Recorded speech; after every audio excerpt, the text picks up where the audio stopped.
Good morning. In today's class, we will study about corpus callosum. In our previous lectures, we have already seen what are the white matter of brain and what is its classification.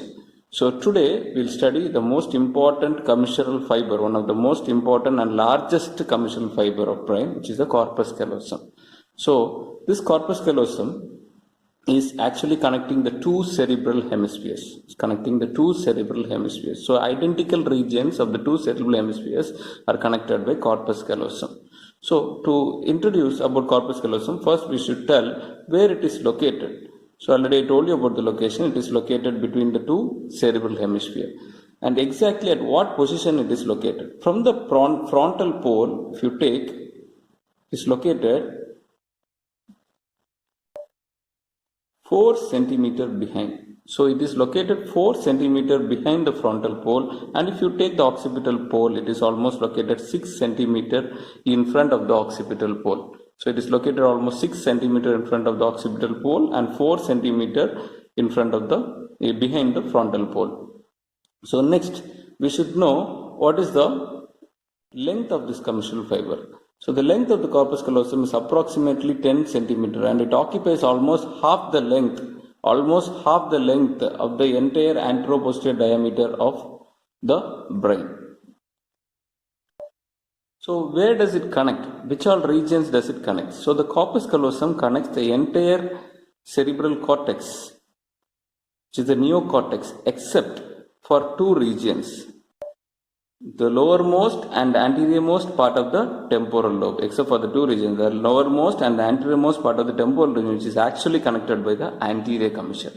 So this is about the introduction to corpus callosum. Next, since it bridges the two cerebral hemisphere, if you see, it is located at the depth of this fissure. You can see it's located at the depth of the fissure, the median longitudinal fissure. It is located at the depth of the median longitudinal fissure.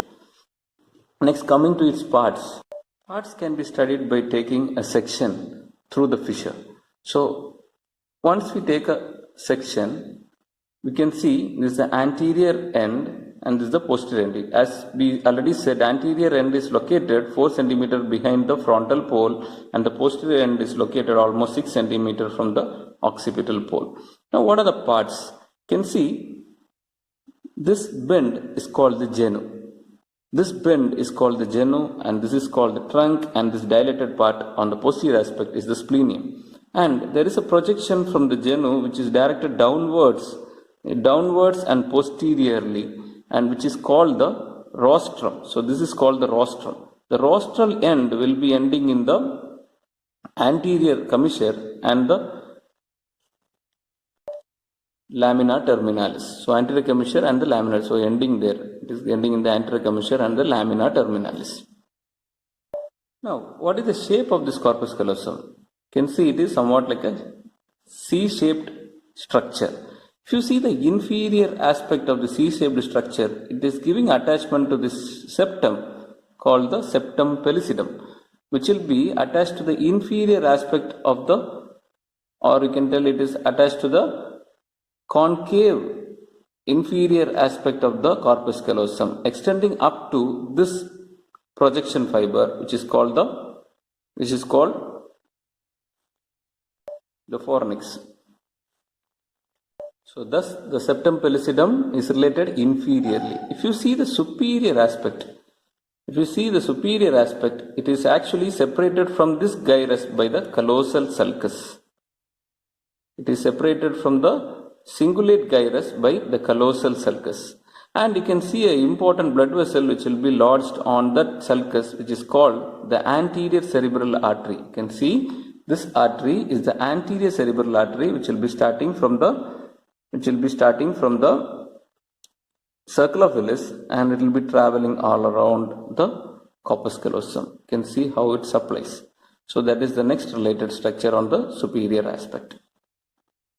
This convex superior surface is covered by a thin layer of gray matter called as the indusium graecium. It's called as indusium graecium. So this area is covered by a thin layer of gray matter called indusium graecium. So these are all the relations here. And if you see, it is entirely related to the lateral ventricle. So the inferior aspect of this corpus callosum and the anterior part, everything is actually enclosing the entire cavity called the lateral ventricle. We'll study in detail when we tell about the parts, when we describe about each and every part. First we'll see the first part, which is the genu. So this is the genu of the corpus callosum. If you see the genu, posterior to genu, we can see the anterior horn of the lateral ventricle. This lateral ventricle has got anterior horn, posterior horn, inferior horn. So this anterior horn of the lateral ventricle, the anterior most boundary of the anterior horn of the lateral ventricle is formed by the genu of the corpus callosum. That is the most important relation. Anterior to the genu, it is related to the anterior cerebral artery. You can see it here. It is related to anterior cerebral artery, and this anterior end of the genu is located almost 4 cm behind the frontal pole of the cerebrum. Okay, so this is about the genu. Now next we have to see what fiber is passing there. Already we know this entire thing is an example for commissural fiber. So here from the genu, the fiber sweeps on either side. For studying the fibers, we have to take a section at this level, a horizontal section through this level. When we take an horizontal section through this level, we can see it like this. Once we take a horizontal section, so this is actually the genu, the trunk, and here comes the splenium. So I have taken a section at the level of the genu. So if you see the fibers which are passing through the genu, it goes anteriorly. You can see it forms a fork-like fibers anteriorly, and it will be present on the other side also. So it is connecting the two frontal area on either side of the cerebral hemisphere, and these collective fibers, this bundle is called the forceps minor. So this group of fiber is called the forceps minor. Next we'll study about the next part, that is the rostrum. So this is the rostrum of the corpus callosum. So this rostrum is actually directed downwards and posteriorly from the genu, and already as I mentioned, it is ending in the anterior commissure and the lamina terminalis. If you want to relate it to the lateral ventricle, see it forms the floor of the anterior horn. This is the anterior horn of the lateral ventricle. So it forms the floor of the anterior horn of the lateral ventricle. Now, if you see the fibers which are present, these commissural fibers which are passing through this rostral end will be connecting this area of the brain. It's the orbital surface of the frontal lobe. So it will be connecting the orbital surface of the frontal lobe on either side, this side, and the fibers will be hooking here, and it will be ending in the opposite side. So that is about the fibers which are present in the rostrum. So next we will study about the large part, longest part, that is the trunk. You can see this trunk is the longest part, and it is located at the posterior part of the, located in relation to the posterior part of the frontal lobe and the anterior aspect of the parietal lobe. And this is having a superior aspect and an inferior aspect. As you see, the inferior border is concave, and it is related to the body of the lateral ventricle. So it is related to the body of the lateral, and the superior aspect is convex, and it is related to this blood vessel, the anterior cerebral artery, and this sulcus which will be running there, that is the callosal sulcus, which will be separating it from the cingulate gyrus. So this is about the relation of the trunk. Next we have to know about the fibers which are passing through the trunk.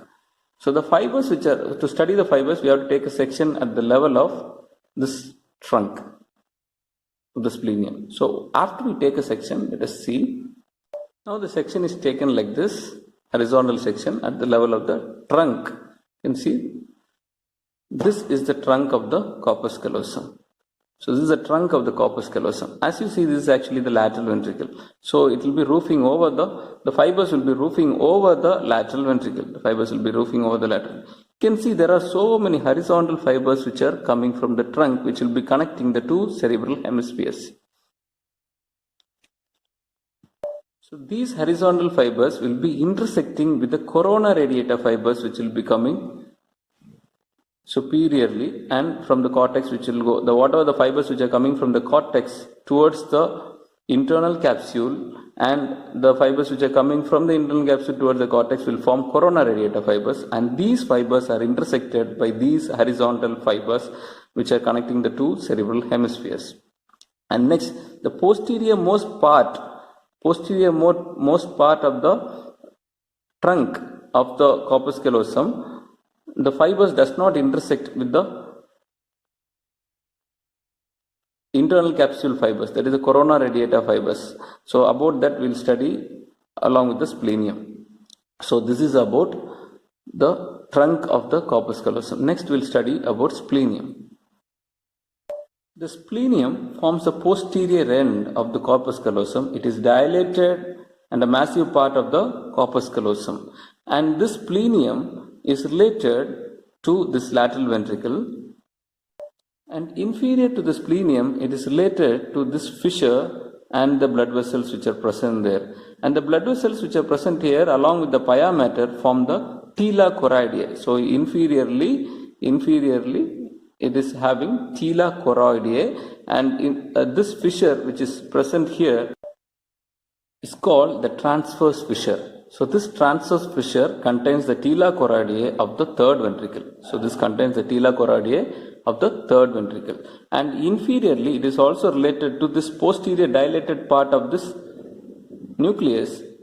This is actually the thalamus. The pulvinar part of the thalamus is related inferiorly. The pulvinar part of the thalamus, this is the pulvinar part of the thalamus which is related inferiorly. Next, we can see the start of one of the large vein of the brain, that is the great cerebral vein. So the great cerebral vein will be starting here and it will be continuing along the sinus here. Okay, so the great cerebral vein. So inferiorly it is related to the fissure, the tela choroidea, pulvinar part of the thalamus, and it is related to the great cerebral vein. And also you can tell it is also related to this midbrain, this part of the midbrain, which is a tectum of the midbrain. So this is about the relation of the splenium. Next we will study about the fibers which are passing through the splenium. To study the fibers passing through the splenium, we need to take a section at this level along the inferior aspect of the corpus callosum. After taking a section, we can see like this.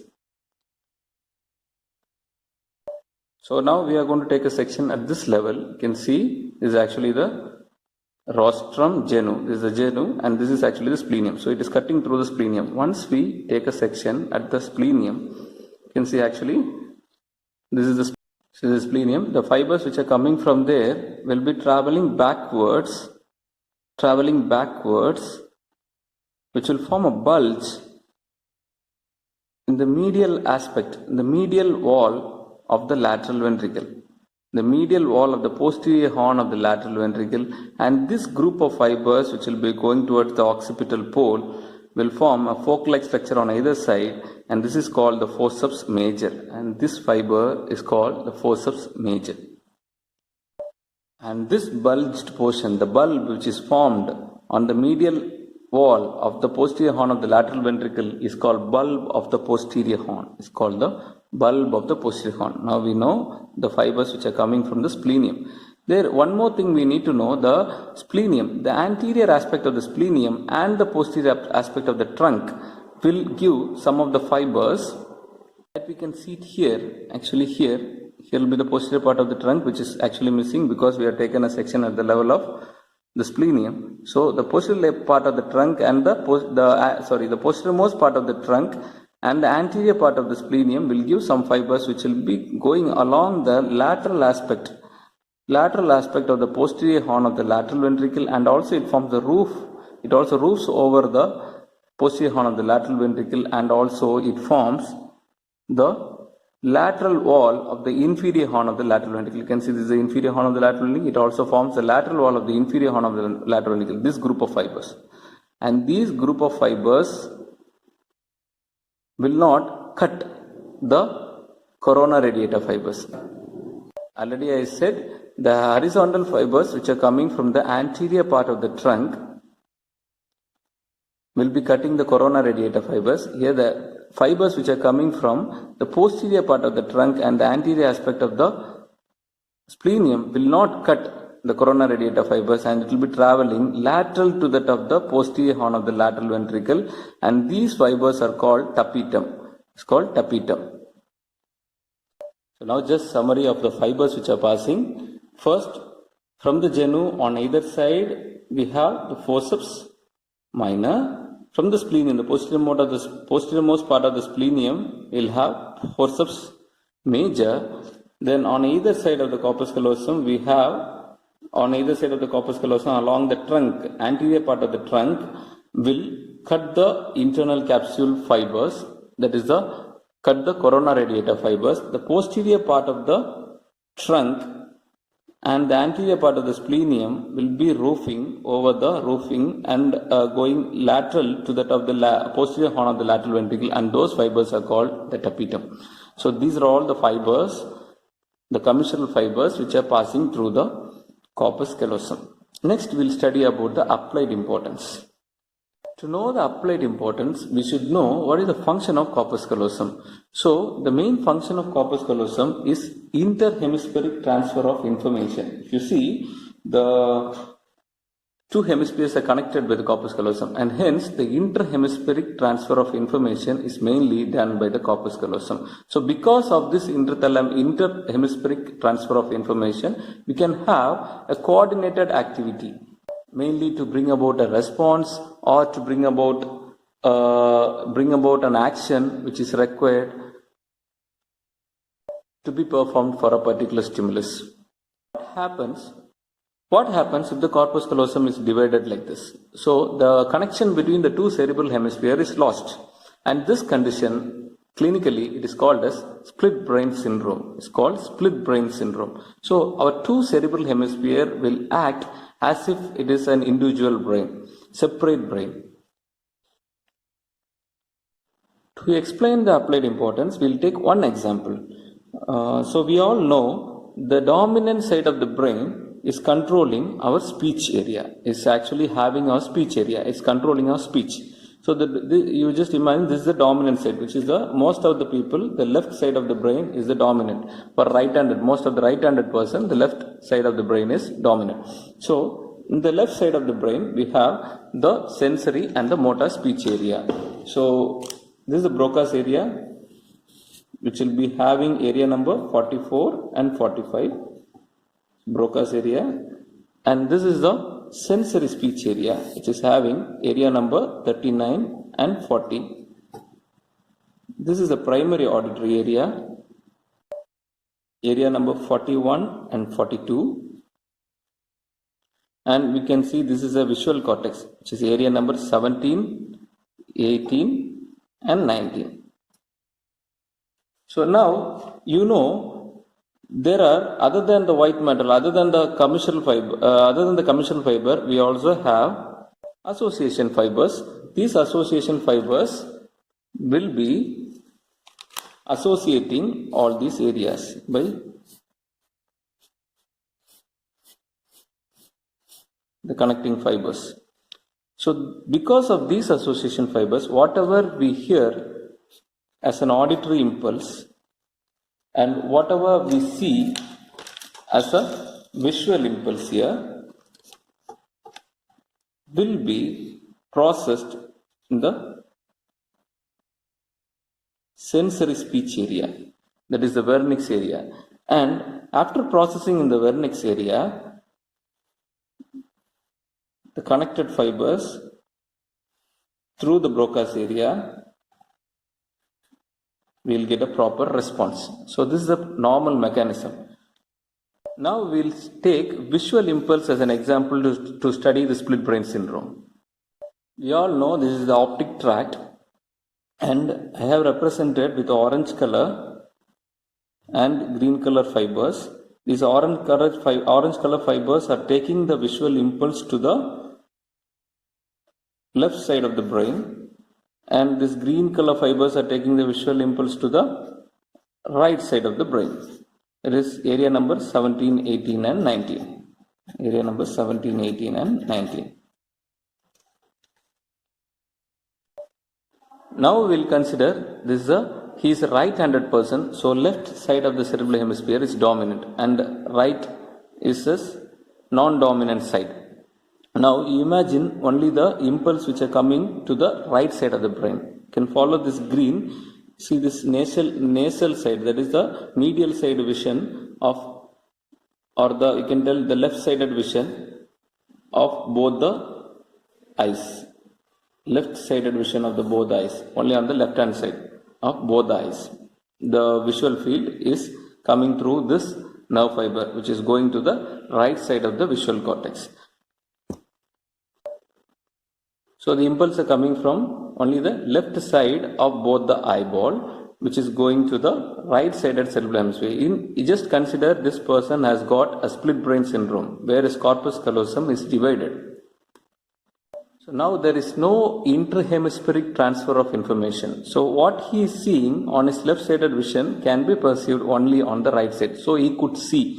But the problem comes when his dominant side is only the left side. Only the left side. So speech area is located only on the left side of the brain. So if I ask what he is seeing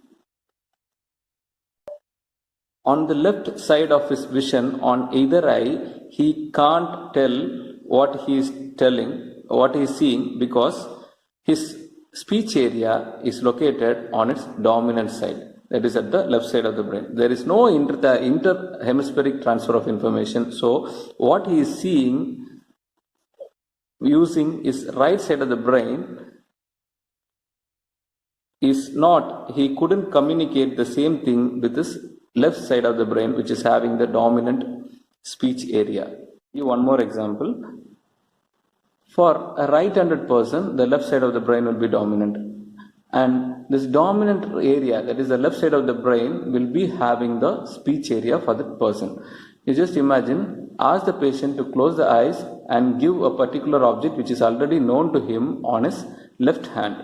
So he could identify the object with his eyes closed, but he can't tell that word to the person or to the doctor with his eyes closed, because the speech area is located on his dominant hemisphere, that is the left side of the hemisphere. Here the object he is holding in his hand is being recognized by his right side of the brain. Since there is no connection between the right and the left side of the brain, he couldn't able to communicate the word which is meaning that particular object. So that's all about the lesions of the corpus callosum. Thank you.